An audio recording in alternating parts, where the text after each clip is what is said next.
When I think about elder abuse or nursing home neglect cases, it actually brings tears to my eyes. If you've ever walked through some of these facilities, it's just horrible. They smell of urine. You see people sitting in the hallway with soiled diapers. You essentially see people laying there waiting to die. If you look really, really hard and you go up and down the hallways, you might find one caretaker, but it's not unusual not to find any.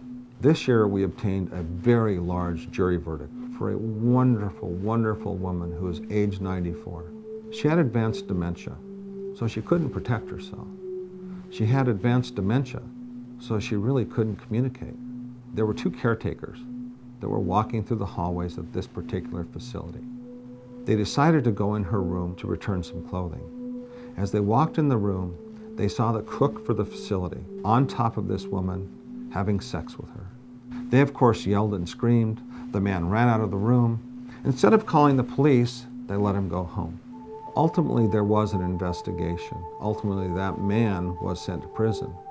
But when we got into the case, we found there was much more than that one man. What we found out was it was a huge corporation that owned this facility and many others.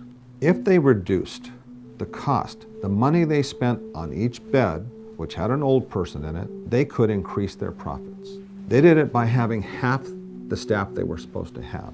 They did it by not having supervisors on hand to supervise that staff.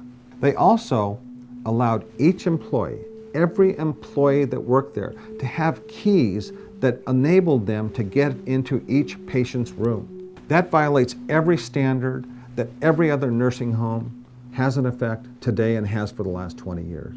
So who's the victim? It's a 94-year-old woman who's laying there with a man on top of her raping her. She can't defend herself and she can't communicate what happened to her. But you know what?